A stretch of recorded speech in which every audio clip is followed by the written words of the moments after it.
देखो भाई, ऐसे ही प्रश्न आएंगे एग्जाम में। अगर ऐसे प्रश्नों का प्रैक्टिस नहीं रहेगा तो पक्का फंसोगे। ठीक है, इसलिए प्रारंभिक परीक्षा भी आप देख लीजिए, प्रश्न ऐसे ही आए थे। ऐसे प्रश्न आएंगे, कठिनाई नहीं होगी अगर आप रिवीजन प्रैक्टिस पहले से किए रहोगे। आइए फटाफट देखते हैं।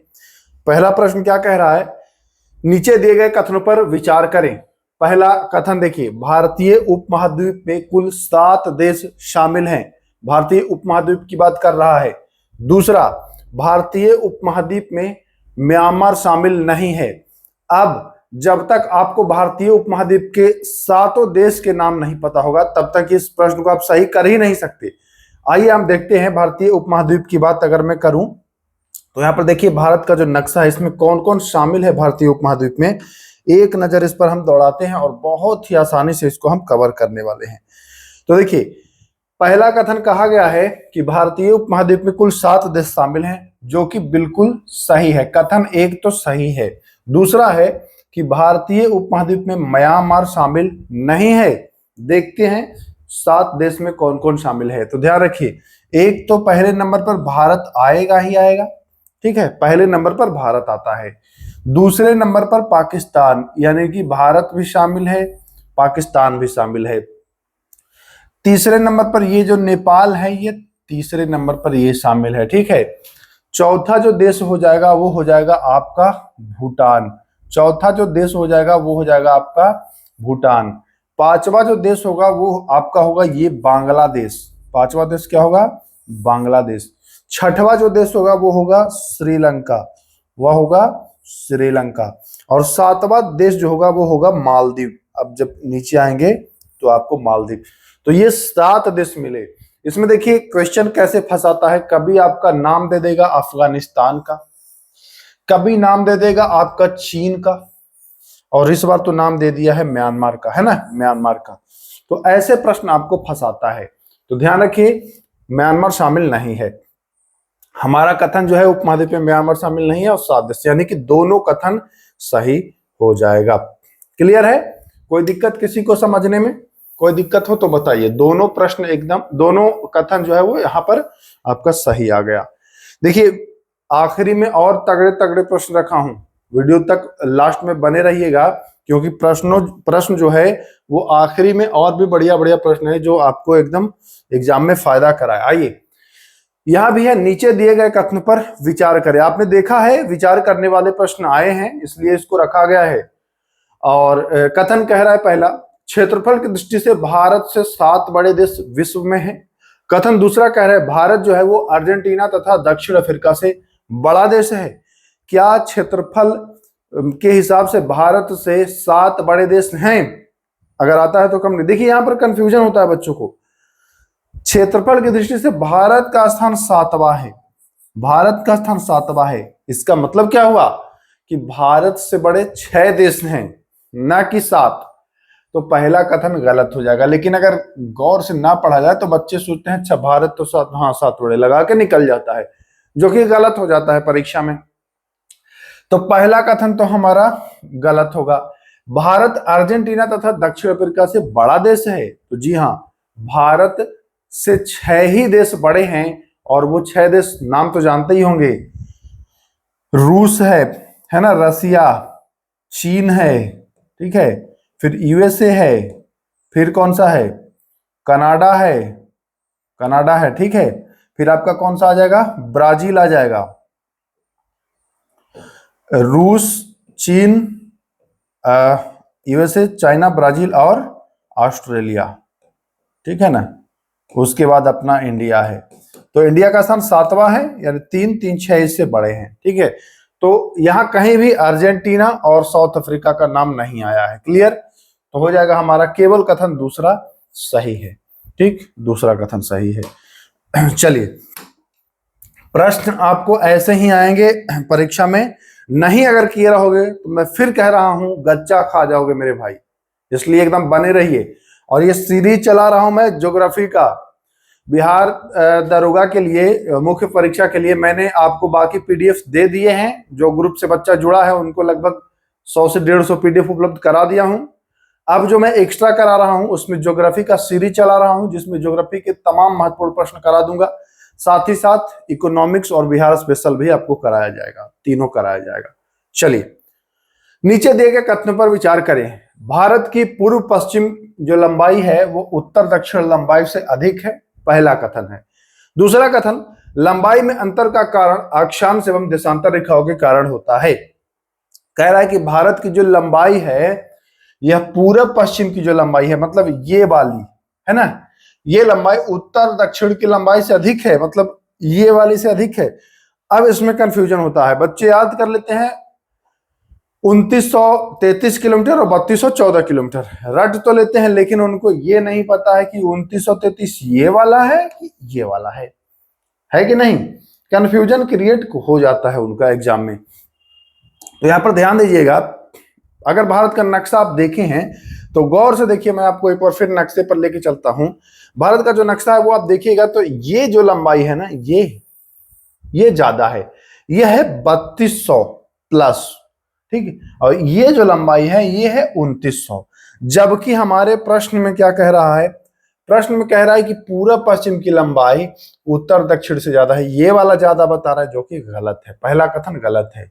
दूसरा कथन सही है कि लंबाई में जो अंतर है ना, डिग्री लगभग दोनों में 30 ही डिग्री का मिलेगा, यहाँ 30 भी यहाँ भी 30, दोनों का अंतर, लेकिन लंबाई में आपको अंतर ये अक्षांश देशांतर रेखा के कारण मिलता है। तो केवल कथन 2 सही है, ठीक है। चलिए आइए अगले सवाल की ओर। दादर एवं नगर हवेली तथा दमन और दीव कहाँ स्थित है? अगर भारत का नक्शा आपको अच्छे से याद है तो आप देखेंगे कि दादर और नगर हवेली तथा दमन एवं जो दीव है वह मेरे भाई कहाँ है, तो वो भारत के नक्शा जब आप देखेंगे ना तो ये अरब सागर में आपको मिल जाएगा। तो कहाँ हो जाएगा? अरब सागर तक, ठीक है। चलिए अगले सवाल की ओर बढ़ते हैं। देखिए विचार करना है, नीचे दिए गए कथनों पर विचार करें। क्षेत्रफल की दृष्टि से सबसे बड़ा केंद्र शासित प्रदेश लद्दाख है। क्या क्षेत्रफल की दृष्टि से सबसे बड़ा केंद्र शासित प्रदेश जो है वो लद्दाख है? बिल्कुल लद्दाख है। दूसरा, सबसे छोटा केंद्र शासित प्रदेश दिल्ली है। क्षेत्रफल के हिसाब से कह रहा है कि क्या सबसे छोटा दिल्ली है? तो जी नहीं, सबसे बड़ा तो लद्दाख है, सबसे छोटा जो है वो है कौन सा? वो भी ल से ही नाम है और उसका नाम है लक्षद्वीप। तो एल वाला याद रखिएगा, लद्दाख और लक्षद्वीप, एक तो बड़ा और एक तो छोटा, यानी कि केवल एक कथन जो है वो सही हो जाएगा। चलिए अगले सवाल पर आ गए हैं। बहुत अच्छा सवाल है प्रश्न, ये वाला तो पूछा भी गया है, ये प्रश्न तो पूछा भी गया है। मैंने बताया आखिरी तक बने रहिएगा, महत्वपूर्ण सवाल रखा हूं मैं। इनमें से कौन सा राज्य 7 सिस्टर के अंतर्गत नहीं आता है? 7 बहनें, जो पूर्वोत्तर भारत की राज्य है ना 7, उसको 7 बहनों के नाम से जाना जाता है, जिसमें एक राज्य छिपा है जो 7 बहन में नहीं आता है, उसका नाम तो आ जाइए। अगर मैं मैप के माध्यम से दिखाऊं तो आप आसानी से समझोगे और दिक्कत नहीं होगी आपको समझने में। चलिए तो देखिएगा, 7 बहन की जो राज्य हैं उसमें आ जाइए, हाँ उसमें आइए कौन कौन सा राज्य आपको मिलेगा, ध्यान रखिएगा।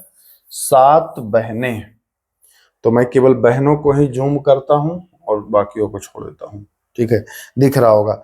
आइए 7 बहनें जो हैं उनमें आपको देखिए, सबसे पहले तो आपको हम यहीं से चलते हैं, तो एक हो जाएगा अरुणाचल प्रदेश, गुड। दूसरा नागालैंड, गुड। तीसरा मणिपुर, गुड। चौथा मिजोरम। 5वां त्रिपुरा। देखिए ये मेघालय 6ठा, और ये जो असम है ये 7वां। तो यही 7 राज्य हैं। बाकी बच गया कौन? तो कभी पश्चिम बंगाल का नाम लपेट देगा और ये फिर सिक्किम का नाम लपेट देगा। तो सिक्किम और पश्चिम बंगाल को छोड़ दें अगर हम, तो यहां पर हम ध्यान देंगे तो देखिए कौन कौन मिला। असम मिला ही है, नागालैंड मिला ही है, मणिपुर मिला ही है, सिक्किम कहीं नहीं मिला है। तो ये 7 बहनों में शामिल नहीं है। क्लियर? कोई दिक्कत नहीं है। तो चलिए आ जाइए अगले सवाल की ओर। उत्तर पूर्व के सेवन सिस्टर कहे जाने वाले राज्यों में क्षेत्रफल की दृष्टि से सबसे बड़ा राज्य, अगर आपने अभी मैप देखा होगा मेरे भाई प्यारे, तो आपको आइडिया लग गया होगा कि जो सबसे बड़ा राज्य है ये 7 बहन में, ये है आपका अरुणाचल प्रदेश। आइडिया लग गया होगा ना। सबसे छोटा, हाँ कुछ लोग को लग रहा होगा कि असम भी है, देखिए क्योंकि ऐसे है असम, ए फॉर असम नहीं, लेकिन ये देखिए इसकी लंबाई चौड़ाई मोटाई भी ज्यादा है, तो ये हो जाता है ज्यादा। ठीक है, अब आपके दिमाग में आ रहा होगा कि सबसे बड़ा तो बता दिए, सबसे छोटा, तो हम सबसे बड़ा पर पहले आते हैं, तो सबसे बड़ा होगा अरुणाचल प्रदेश। आ जाइए, उत्तर पूर्व के 7 सिस्टर राज्यों में सबसे छोटा राज्य, सबसे छोटा जो हो जाएगा वो आपका ये वाला हो जाएगा, त्रिपुरा। सबसे छोटा कौन हो जाएगा? त्रिपुरा हो जाएगा। तो यहाँ बहुत महत्वपूर्ण सवाल है, ये बहुत महत्वपूर्ण है। सबसे बड़ा और छोटा का अंतर आपको होना चाहिए, बड़ा अरुणाचल प्रदेश और छोटा त्रिपुरा। ठीक है, चलिए आ जाइए अगले सवाल की ओर हम बढ़ते हैं। हाँ, भारत तथा उसके पड़ोसी देशों की सीमाओं का सही सुमेलन कौन सा है? भारत और उसके पड़ोसी देश, सीमा की लंबाई कितनी सीमा भारत की मिलती है किस देश से? आ जाइए, अगर मैं बात करूं भारत और चीन की, सबसे पहले मैं नीचे से ही शुरू करता हूं। ठीक है, भारत और चीन, तो भारत और चीन के बीच 1751 नहीं है, 1751 है भारत और नेपाल के बीच। तो मैं नेपाल में मिला लूं 1751, कहीं नहीं मिला। नेपाल में 1751 कहीं नहीं मिला, नेपाल में मिल गया 1751, और यहां भी नेपाल में 1751 है। एक तो आपका कंप्लीट हो गया। दूसरा, म्यांमार और जो भारत है वो 1643 किलोमीटर है। तो आइए देखिए, हाँ है म्यांमार और भारत 1643, यहाँ म्यांमार और भारत 3488। 3488 जो है वो भारत और कहां से है? तो भारत और चीन से है 3488, और भारत और पाकिस्तान जो है वो है 3323 किलोमीटर। तो हमारा जो सही आंसर हो जाएगा वो हो जाएगा विकल्प संख्या ए, विकल्प संख्या ए सही हो जाएगा। भारत और बांग्लादेश जो है वो 4096.7 किलोमीटर है, तो ये भी आपको ध्यान में रखना होगा। ठीक है, तो हो गया यहां ए आंसर बिल्कुल सही। चलिए, जीरो लाइन, जीरो लाइन के नाम से जाना जाता है कौन सी सीमा? भारत और नेपाल, भारत भूटान, त्रिपुरा बांग्लादेश, या भारत चीन? तो देखिए जीरो लाइन है क्या, इसको मैं नक्शे के माध्यम से आपको बताने का प्रयास करूंगा। और ये अगर मैं नक्शा को अगर मैं बड़ा कर दूं तो बिल्कुल आसानी से आपको मैं समझा पाऊंगा। आइए, तो देखिए जीरो लाइन के, अरे भाई देखिए, तो जीरो लाइन आई है यहां पर। जीरो लाइन ये है ना, ये वाला, ये इसी को कहा जाता है जीरो लाइन। ठीक है, ये बन भी जाएगा जीरो टाइप का, ऐसे करिए तो ये है आपका जीरो लाइन। जीरो लाइन में देखिए त्रिपुरा आता है और ये बांग्लादेश आता है, तो त्रिपुरा और बांग्लादेश की जो सीमा है वह जीरो लाइन, और बाकी भारत और बांग्लादेश के बीच कौन सी सीमा है, कोई कमेंट करिएगा। बाकी जो अन्य सीमा है वो किस नाम से जाना जाता है, कोई भी कमेंट कर सकते हैं आप। चलिए, तो यहां पर जीरो लाइन हो जाएगा क्या? तो हो जाएगा त्रिपुरा और बांग्लादेश की सीमा। कोई दिक्कत यहां तक तो बताएं, कमेंट करिए किसी भी प्रश्न में, है ना? क्या हो जाएगा? त्रिपुरा और बांग्लादेश। चलिए, 11वें सवाल की ओर हम बढ़ते हैं आगे। आ जाइए, भारत के कितने राज्य पड़ोसी देशों के अंतरराष्ट्रीय साझा सीमा करते हैं? भारत की वह राज्य बताइए जो पड़ोसी देशों से सीमा साझा करते हैं। कौन कौन राज्य हो सकता है? तो भारत के वह राज्य है 16 राज्य। भारत के वो 16 राज्य हैं जो पड़ोसी देशों से सीमा साझा करते हैं। नक्शे के माध्यम से अगर मैं आऊं तो सबसे पहले मैं आऊंगा गुजरात, ठीक है, फिर आऊंगा मैं राजस्थान, फिर आऊंगा मैं पंजाब, ठीक है। केंद्र शासित प्रदेश जम्मू कश्मीर और लद्दाख को मैं छोड़ रहा हूं क्योंकि ये यूटी है ना। तो हो गया गुजरात, राजस्थान, पंजाब हो गया। फिर उसके बाद आपका आ जाएगा हिमाचल प्रदेश, ठीक है।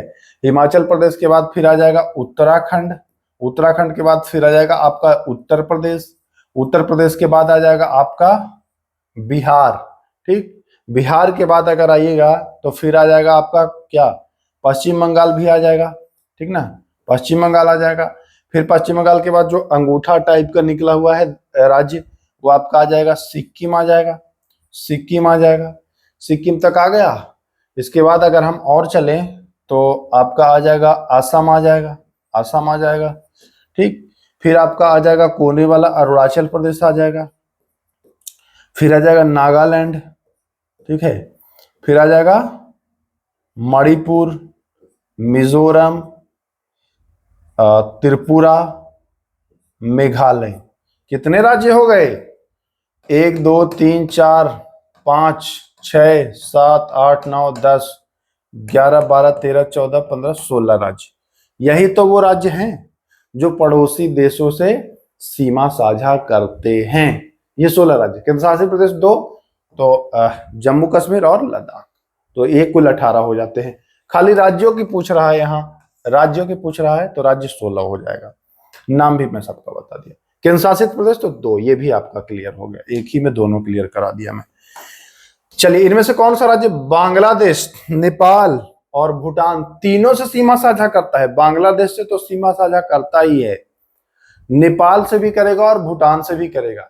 तो क्या असम जो है वह नेपाल से सीमा साझा करेगा? अगर मैं आपको नक्शा दिखा दूं तो बिल्कुल आप आसानी से इसको समझ लोगे। देखिए, यहां पर मैं इसको मिटाता हूं। असम भाई ये है, असम यहां से ये है, ये असम। देखिए, भूटान से तो सीमा बना रहा है, कहीं भी नेपाल से बना रहा है असम? कहेंगे ना, नेपाल से नहीं बना रहा है, ठीक है। ये देखिए बांग्लादेश, ये बंगाल जो है, ये वाला यहां से यहां तक बंगाल है, ऐसे ये है बंगाल। बंगाल देखिए भूटान से भी बना रहा है, ये नेपाल से भी बना रहा है और बांग्लादेश से तो बना ही रहा है। तो यही तो पूछ रहा है आपसे, पूछ क्या रहा है? यही तो पूछ रहा है कि बांग्लादेश, नेपाल और भूटान तीनों से सीमा बनाता है, तो वो है आपका पश्चिम बंगाल। क्लियर हो गया। सिक्किम जो है आपका अंगूठा वाला, ये एक तरफ नेपाल से मिलाएगा और एक तरफ मिलाएगा भूटान से, बांग्लादेश से वो नहीं मिलाता है। चलिए आइए, अरुणाचल प्रदेश की सीमा किन देशों से मिलती है? अरुणाचल प्रदेश, अगर आपने अभी मैप देखा तो मैप में आप आसानी से देखे होंगे कि अरुणाचल प्रदेश जो है एक तरफ तो ऐसे बीच में भूटान फंसा हुआ है, फिर इधर चाइना है और नीचे है म्यांमार। तो भूटान, चीन और म्यांमार, चीन, भूटान और म्यांमार, ठीक है। चलिए अगले सवाल की ओर आते हैं। इनमें से किस देश की सीमा अरुणाचल प्रदेश से नहीं मिलती है? चीन की मिलती है, भूटान की मिलती है, म्यांमार की मिलती है, नेपाल की नहीं मिलती है। तो डी सही हो जाएगा। देखिए, नक्शे का अगर आप अध्ययन करेंगे तो आप बढ़िया कर लेंगे भूगोल, ठीक है। आइए देखिए, आर्थिक अनन्य क्षेत्र की कुल चौड़ाई कितनी होती है? इस प्रश्न को अच्छे से समझिएगा, नहीं तो गलत करिएगा। आर्थिक अनन्य क्षेत्र देखिए पहले 3 भाग में बांट लीजिए। एक तो समुद्र तट से आपका 12 किलोमीटर, दूसरा जो होता है 12 से 24 किलोमीटर और तीसरा जो होता है 24 से लेकर के 200 किलोमीटर। यह होता है प्रादेशिक सीमा, संलग्न क्षेत्र और आर्थिक अनन्य क्षेत्र। आर्थिक अनन्य पूछ रहा है, तो आर्थिक अनन्य जो होता है ना वो 24 से होता है 200। अब बच्चे कुछ यहाँ 200 लगाते हैं और तुरंत निकल जाते हैं। आर्थिक अनन्य जो है वो 24 से 200 है, तो 24 से 200, तो इसमें से 24 घटेगा। जब 24 घटेगा तो बचेगा 176 समुद्री मील। तो सही आंसर होगा प्रश्न संख्या 16 का ऑप्शन नंबर बी। ऐसे परीक्षा में फंसाया जाता है, नहीं अगर अच्छे से अध्ययन करेंगे तो निश्चित ही आप फंसेंगे। भारत और म्यांमार के बीच जलीय सीमा किसके द्वारा निर्धारित की जाती है? भारत और म्यांमार जो है उसके जलीय सीमा कोको चैनल है। भारत और म्यांमार के बीच कोको चैनल। आइए, 8 डिग्री चैनल किनके बीच जलीय सीमा बनाता है? 8 डिग्री चैनल जो है, देखिए बहुत अच्छा प्रश्न है, इसमें बहुत लोग लगाएंगे गलत आंसर। 8 डिग्री किसके बीच है? भारत और श्रीलंका के बीच है, लक्षद्वीप, मालदीव, अंडमान निकोबार या इनमें से कोई नहीं। तो कुछ लोग यहां पर लगाएंगे इनमें से कोई नहीं, जो कि उनका गलत हो जाएगा। देखिए, आपने पढ़ा है कि मालदीव और मिनिकॉय, यही ना? खोजेंगे 8 डिग्री, कहेंगे मालदीव और मिनिकॉय, लेकिन यहां पर मालदीव तो मिल ही नहीं रहा है। मालदीव तो मिल रहा है, मिनिकॉय नहीं मिल रहा है। तो देखिए, जो मिनिकॉय है ना मेरे भाई, वो मालदीव और ये लक्षद्वीप का जो है मिनिकॉय वो सबसे दक्षिणी पॉइंट है, और सबसे दक्षिणी पॉइंट और मालदीव का जो बीच का है वही 8 डिग्री है। तो एकदम अप्रत्यक्ष रूप से आंसर आपका लक्षद्वीप और मालदीव होने वाला है। ठीक है, लक्षद्वीप और मालदीव के बीच जो है वो 8 डिग्री है, तो ए ऑप्शन सही होगा। ये मत लगाइएगा कि डी होगा, यहां पर कोई नहीं। चलिए, निम्नलिखित चैनलों का सही सुमेलन कौन सा है? तो 8 डिग्री में बता दिया कि लक्षद्वीप और मालदीव, या मालदीव या और मिनिकॉय। तो 8 डिग्री खोजिए, 8 डिग्री कहां? मालदीव और मिनिकॉय, या मालदीव और लक्षद्वीप, तो ये तो सही है। 9 डिग्री में आ जाएगा तो मिनिकॉय और लक्षद्वीप, मतलब लक्षद्वीप के ही 2 भाग करिए। लक्षद्वीप का अगर 2 भाग करिएगा तो दक्षिणी भाग और उत्तरी भाग, इसी को 9 डिग्री अलग करेगा। 10 डिग्री आ जाइए अंडमान और निकोबार के बीच। महान चैनल जो होता है वो भारत और इंडोनेशिया के बीच, तो ए ऑप्शन यहां पर भी सही हो गया है। चलिए, डेक्कन पास या दक्कन पास है ना, डंकन पास या डेक्कन पास, ये अंडमान सॉरी दक्षिणी अंडमान और लघु अंडमान, किसको? दक्षिणी अंडमान और लघु अंडमान। डंकन पास जो है वो दक्षिणी अंडमान और लघु अंडमान के बीच है। बहुत महत्वपूर्ण है ये चैनल वाला, एग्जाम में आता है, प्रश्न फंसा देता है। इसीलिए मैं कहा था ना कि आखिरी में और बढ़िया बढ़िया प्रश्न रखूंगा। दक्षिण एशिया का वह देश जो क्षेत्रफल की दृष्टि से सबसे बड़ा है, तो वो दक्षिण एशिया में भारत ही आ जाएगा। कौन आ जाएगा? भारत ही आ जाएगा। वैसे भी इनमें से सबसे बड़ा भारत ही है, इजिली आप कर लोगे। चलिए, नीचे दिए गए प्रश्न पर विचार करें। इसमें आपका पहला प्रश्न अगर आपको याद होगा तब ये फायदा हो जाएगा। इसमें सार्क में कुल देशों की संख्या 10 है। सार्क में कितने देश हैं? तो सार्क में 10 नहीं, सार्क में 8 देश हैं। ठीक, पहला कथन तो गलत हो गया। सार्क के सदस्य देश में चीन, म्यांमार और बांग्लादेश सहित कुल 8 देश हैं।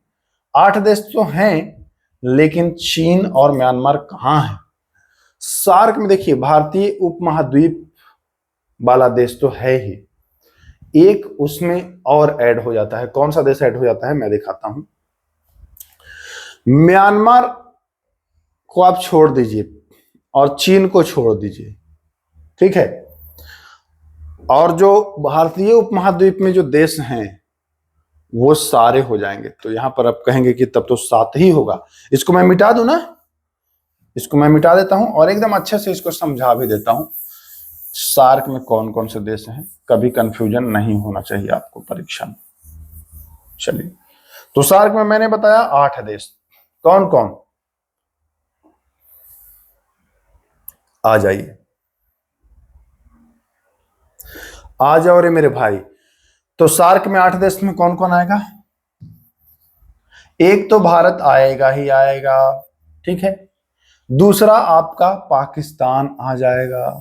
तीसरा आपका अफगानिस्तान आ जाएगा। चीन को मैंने मना कर दिया है, चीन नहीं रहेगा। चौथा आपका नेपाल आ जाएगा। पांचवा आपका भूटान आ जाएगा, ठीक। छठा आपका म्यांमार को काटेंगे। छठा आपका बांग्लादेश आ जाएगा। सातवां आपका श्रीलंका आ जाएगा। आठवां आपका मालदीव आ जाएगा। तो ये 8 देश हो गए, जिसमें म्यांमार कटा है और चाइना, मतलब ऐसे ये वाला कट गया है, ठीक। बाकी 8 देश तो हैं ही। तो यहां तक आपको बिल्कुल क्लियर हो गया होगा। चलिए, तो दोनों कथन गलत हो गया ना, पहला में 10 कह रहा है तो दोनों कथन जो है वो गलत हो जाएगा। चलिए, जलीय एवं समुद्री सीमा के माध्यम से भारत से लगे कुल देश, तो जल और समुद्र दोनों से 7। और एक प्रश्न पूछता है कि जल और थल दोनों से जिसका संपर्क हो कितने देश हैं और नाम कौन कौन से हैं। तो ये प्रश्न आपके कमेंट बॉक्स के लिए रखा हूं कि आप कमेंट बॉक्स में इसका जवाब दीजिएगा कि भारत के जल और थल दोनों से सीमा साझा करने वाले देश। रेड क्लिफ रेखा का निर्धारण बॉर्डर कमीशन के द्वारा हुआ था, बिल्कुल सत्य है। इसके संबंध में निम्न में से कौन सा कथन सही है? बॉर्डर कमीशन के माध्यम से रेड क्लिफ रेखा का निर्धारण किया गया था। कथन पढ़ते हैं। पहला कथन कह रहा है इसका निर्धारण 15 अगस्त 1947 को हुआ था, क्योंकि भारत आजाद भी उसी दिन हुआ था, तो हो सकता है इस दिन हो। तो एक कथन जो हो सकता है अभी अभी देखते हैं, लेके चलते हैं। मुझे तो पता है, जिसे नहीं पता है उसके लिए। इसका निर्धारण 17 अगस्त 1947 को किया गया था। अब देखिए, या तो एक सही होगा या तो बी सही होगा, इन दोनों में ए या बी में होगा। अब ए भी हमारा कंफ्यूजन है, बी भी कंफ्यूजन है। आते हैं सी। भारत और बांग्लादेश के बीच सीमा को रेडक्लिफ रेखा कहते हैं। कुछ बच्चे तो कहेंगे सी तो सफे गलत है, सी का तो नाम ही नहीं आएगा। तो डी में क्या है, बी और सी दोनों। तो जब सी गलत है तो लोग कहेंगे कि डी, तो जब सी डी में आ रहा है तो डी तो गलत हो ही जाएगा। लेकिन ध्यान रखिएगा, आपको अगर थोड़ा सा समझ यहां पर होगा ना तो आप सीधा आंसर कर देते। सीधा आंसर क्या कर देते, आप सीधा आंसर कर देते ऑप्शन नंबर डी सही। कहेंगे ये क्या कह रहे हैं, रेड क्लिफ पाकिस्तान के बीच है, आप बांग्लादेश लगवा रहे हैं। ध्यान सुनिएगा, पहले नंबर पर इसका निर्धारण 17 अगस्त 1947 को हुआ था, तो कथन तो बी सही होगा ही होगा। भारत और बांग्लादेश, देखिए ये रेखा का निर्धारण कब हुआ है, तो रेखा का निर्धारण 1947 में हुआ है। बिल्कुल सर, 1947 तक जो पाकिस्तान और बांग्लादेश था ना वो एक ही था। उस समय बांग्लादेश और पाकिस्तान दोनों एक ही था। तो भारत और बांग्लादेश की भी जो सीमा है वो रेडक्लिफ ही निर्धारण किया था, बॉर्डर कमीशन ही किया था पूरा का निर्धारण। जरा सा मैं नक्शे में दिखाना चाहूंगा मेरे भाई, नहीं आप फंस जाएंगे।